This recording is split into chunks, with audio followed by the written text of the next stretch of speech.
قل هذه سبيلي أدعو إلى الله على بصيرة أنا ومن اتبعني وسبحان الله وما أنا من المشركين. أعوذ بالله من الشيطان الرجيم. بسم الله الرحمن الرحیم.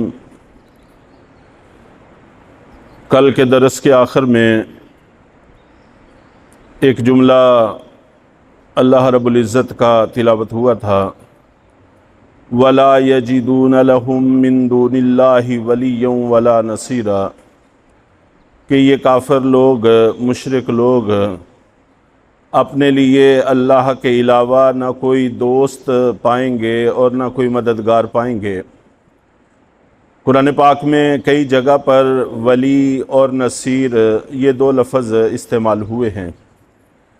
ولی کا ترجمہ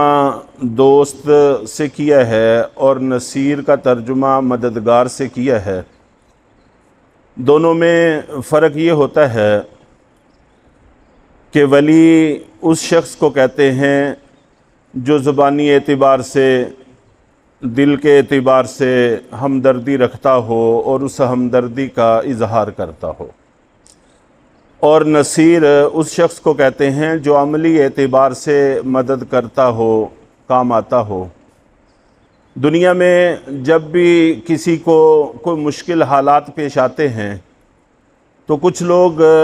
باقاعدہ عملی طور پر ان کی مدد کرتے ہیں، جیسے اس وقت فلسطین کا معاملہ ہے، تو کچھ نہ کچھ لوگ ایسے ہیں جو عملی طور پر ان کی مدد کی کوشش کرتے ہیں جہاں تک ان کے بس میں ہے، ان کے لیے ممکن ہے۔ اور بہت بڑی تعداد دنیا میں ایسی پائی جاتی ہے جو مسلمانوں پر مشتمل بھی ہے اور غیر مسلموں پر مشتمل بھی ہے، جو ان سے دلی ہمدردی رکھتی ہے، ان کے دکھ کو دکھ سمجھتی ہے، ان کے تکلیف کو تکلیف سمجھتی ہے، وقتاً فوقتاً اس کا اظہار کرتی ہے اور احتجاج کرتی ہے، زبان سے اس کے بارے میں ہمدردی کا ذکر کرتی ہے۔ تو دنیا میں جیسے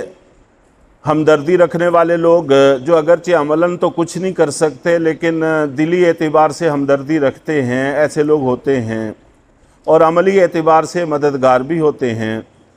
جو لوگ جہنم میں جائیں گے، غیر مسلم، کافر، مشرک، منافق،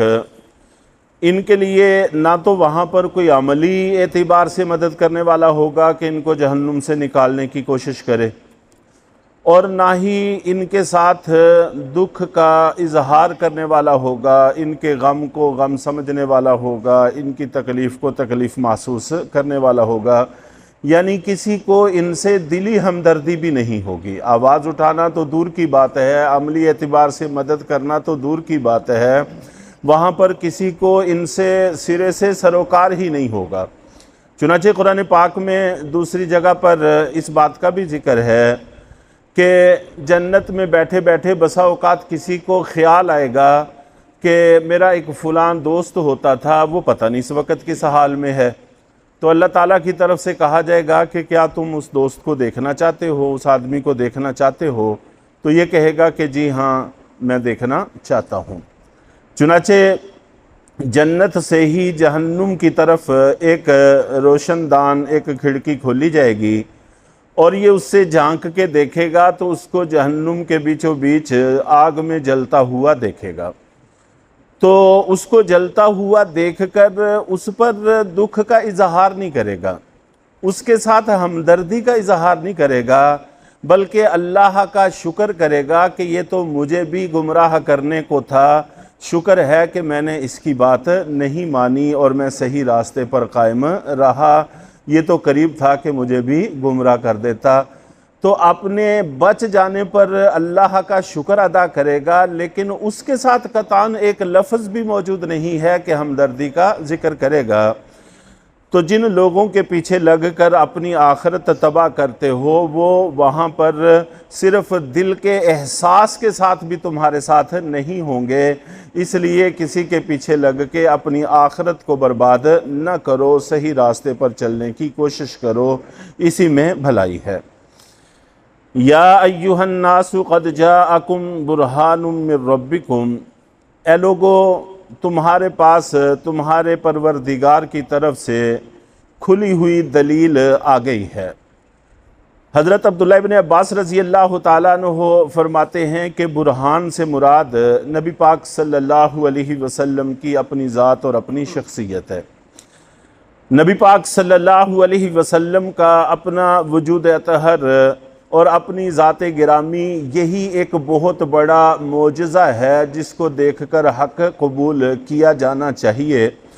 اور یہاں پر مخاطب کرنے کے لیے اللہ تعالیٰ نے الناس کا لفظ استعمال کیا ہے، جس میں یہود بھی شامل ہیں، عیسائی بھی شامل ہیں،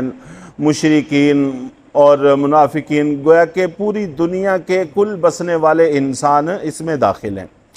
چنانچہ اس سے یہ بھی بات سمجھ میں آئی کہ حضرت موسیٰ علیہ السلام کی امت صرف وہ لوگ ہیں جو حضرت عیسیٰ علیہ السلام کے اعلان نبوت سے پہلے کے ہیں، اور حضرت عیسیٰ علیہ السلام کی امت وہ لوگ ہیں جو نبی پاک صلی اللہ علیہ وسلم کے اعلان نبوت سے پہلے کے ہیں۔ جب نبی پاک صلی اللہ علیہ وسلم نے اعلان نبوت کر دیا، پھر کوئی اپنے آپ کو یہودی کہے، کوئی اپنے آپ کو عیسائی کہے، کوئی مشرک کہے، کوئی ہندو کہے، کوئی بت پرست کہے، یہ سارے کے سارے نبی پاک صلی اللہ علیہ وسلم کی امت ہیں۔ البتہ آپ کی امت دو حصوں میں تقسیم ہو جاتی ہے، کچھ ہدایت یافتہ اور کچھ گمراہ لوگ۔ جو ہدایت یافتہ ہیں وہ جنت میں چلے جائیں گے اور جو گمراہ ہیں وہ جہنم میں چلے جائیں گے۔ لیکن قیامت والے دن یہ نبی پاک صلی اللہ علیہ وسلم کی امت ہی شمار ہوں گے۔ کوئی شخص اگر اپنے آپ کو یہودی کہتا ہے تو اس کہنے کی وجہ سے وہ موسیٰ علیہ السلام کی امت میں شامل نہیں ہوگا، اور اگر کوئی اپنے آپ کو نصارہ کہلاتا ہے تو اس کہنے کی وجہ سے وہ حضرت عیسیٰ علیہ السلام کی امتیوں میں شامل نہیں ہوگا۔ جب آپ دنیا میں تشریف لے آئے تو اللہ نے کھلا ہوا اعلان کر دیا کہ اے لوگو، سارے کے سارے اب تم محمد صلی اللہ علیہ وسلم کی امت ہو، انہی کے نقش قدم پر چلو گے تو ہدایت ملے گی، اگر نہیں چلو گے تو پھر ہدایت کا کوئی راستہ تمہارے پاس موجود نہیں ہے۔ چنانچہ وہ مشہور واقعہ کہ حضرت عمر رضی اللہ تعالیٰ عنہ کو ایک دفعہ تورات کے کچھ اوراق مل گئے، اور وہ نبی پاک صلی اللہ علیہ وسلم کی مجلس میں لے کر آئے۔ اس کو پہلے انہوں نے پڑھا، ان کو باتیں بڑی اچھی لگیں، تو اللہ کے نبی صلی اللہ علیہ وسلم کی مجلس تھی تو وہاں پر ان اوراق کو پڑھ کر سنانے لگے۔ تو جیسے جیسے پڑھتے جا رہے تھے تو اللہ کے نبی صلی اللہ علیہ وسلم کا چہرہ مبارک سرخ ہو رہا تھا، متاثر ہو رہا تھا۔ جب آپ کو غصہ آتا تھا تو آپ کا چہرہ مبارک سرخ ہوتا تھا، اور حضرت عمر رضی اللہ تعالیٰ عنہ چونکہ اپنے اوراق کو دیکھ کر پڑھ رہے تھے، وہ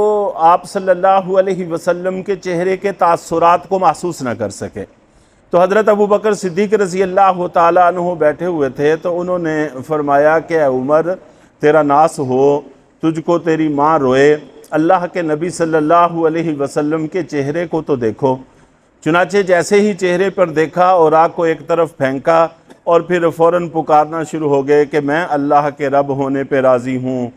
اسلام مذہب دین کے اسلام مذہب پر راضی ہوں، اور آپ نبی پاک صلی اللہ علیہ وسلم کی نبوت پہ راضی ہوں۔ تو یہ جملہ بار بار دہراتے رہے، یہاں تک کہ اللہ کے نبی صلی اللہ علیہ وسلم کا مبارک غصہ ٹھنڈا ہو گیا، اور پھر آپ نے ارشاد فرمایا کہ یہ تو تورات کے اوراق ہیں، جن کے صحیح ہونے کی بھی کوئی گارنٹی اور کوئی دلیل نہیں ہے کہ یہ وہی تورات ہے جو اللہ نے نازل کی تھی، اور اگر خود موسیٰ علیہ السلام بھی اس وقت آ جائیں تو میرا کلمہ پڑھے بغیر کوئی چارہ کار نہیں ہے، کوئی راستہ نہیں ہے نجات کا۔ تو آپ نے جب اعلان نبوت کر دیا، بس پھر کل کائنات پر صرف آپ کی نبوت ہے۔ اب اگر کوئی نبی بھی آئیں گے تو آپ کے امتی ہونے کی حیثیت سے آئیں گے تو نجات ہوگی، اس کے علاوہ کوئی اور نجات کا راستہ نہیں ہے۔ تو آپ عالمی نبی ہیں، تو آپ کو برہان کہا گیا ہے، اور برہان کھلی دلیل، آپ کا اٹھنا بیٹھنا چلنا پھرنا اور آپ کی 40 سالہ زندگی جو آپ نے مکہ میں گزاری، یہ ساری کی ساری چیزیں ایک معجزہ ہیں، دلیل ہیں، اور ان کو بطور معجزہ اور دلیل کے خود نبی پاک صلی اللہ علیہ وسلم نے پیش بھی فرمایا۔ جب آپ نے مکہ کے لوگوں کو اکٹھے کر کے اعلان فرمایا تھا، اس وقت ان کو یہی کہا تھا کہ میں نے تمہارے اندر 40 سال گزارے ہیں، تم نے مجھے کیسا پایا ہے؟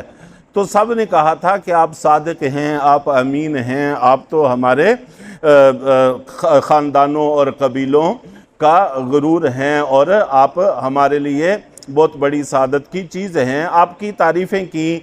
تو یہ تعریفیں اور اپنا کردار ان کے سامنے ذکر کرنا، یہ اسی بات کی علامت ہے کہ آپ کا وجود بھی اور آپ کی حیات طیبہ یہ بھی ایک دلیل ہے۔ باقی آپ جانتے ہیں کہ حسد، بغض، عناد، ہٹ درمی یہ ایسی چیز ہے جو کسی وصف کو قبول نہیں کرتی۔ حضرت یوسف علیہ السلام جن کو اللہ نے آدھا حسن عطا فرما دیا تھا، تو ان کے بھائیوں نے ان کو بھی کنویں میں پھینک دیا تھا۔ اور خود نبی پاک صلی اللہ علیہ وسلم جو سراپا جمال ہیں، جمال مجسم ہیں، مکہ والوں نے آپ کے ساتھ کیا کچھ کیا یہ سب کچھ ہم لوگ جانتے ہیں۔ تو آپ کو دیکھ کر خالی ذہن آدمی کبھی یہ نہیں کہہ سکتا کہ خدا نہ خواستہ یہ کوئی کاذب ہیں یا غلط بیان کر رہے ہیں، ایسا سوال ہی پیدا نہیں ہوتا۔ ہاں اگر کسی نے تعصب کی اینک لگا لی ہے تو اس کا کوئی علاج نہیں ہوا کرتا۔ تو نبی پاک صلی اللہ علیہ وسلم تمہارے رب کی طرف سے بہت بڑی دلیل ہیں، اگر تم ایمان لانا چاہو تو یہ دلیل ہی تمہارے لیے کافی ہے۔ وَأَنزَلْنَا إِلَيْكُمْ نُورًا مُبِينًا، اور ہم نے تمہاری طرف ایک روشنی بھیجی ہے جو راستے کو بالکل واضح کر دینے والی ہے۔ اس سے مراد قرآن پاک ہے۔ فَأَمَّا الَّذِينَ آمَنُوا بِاللَّهِ وَاعْتَصَمُوا بِهِ فَسَيُدْخِلُهُمْ فِي رَحْمَةٍ مِّنْهُ وَفَضْلٍ، چنانچہ وہ لوگ جو ایمان لائے اللہ پر اور انہوں نے اللہ کے دامن کو تھام لیا تو ہم ان کو اپنے فضل اور رحمت میں داخل کریں گے۔ وَيَهْدِيهِمْ إِلَيْهِ صِرَاطًا مُسْتَقِيمًا، اور اپنی طرف آنے کے راستے کی طرف ان کی رہنمائی کریں گے، اپنی طرف پہنچنے والے راستے تک ان کو پہنچائیں گے، پھر اس راستے پر چل کر یہ سیدھے اللہ تک پہنچ جائیں گے۔ تو اللہ تعالی ہم سب کو حق راستے پر چلنے کی توفیق عطا فرمائے۔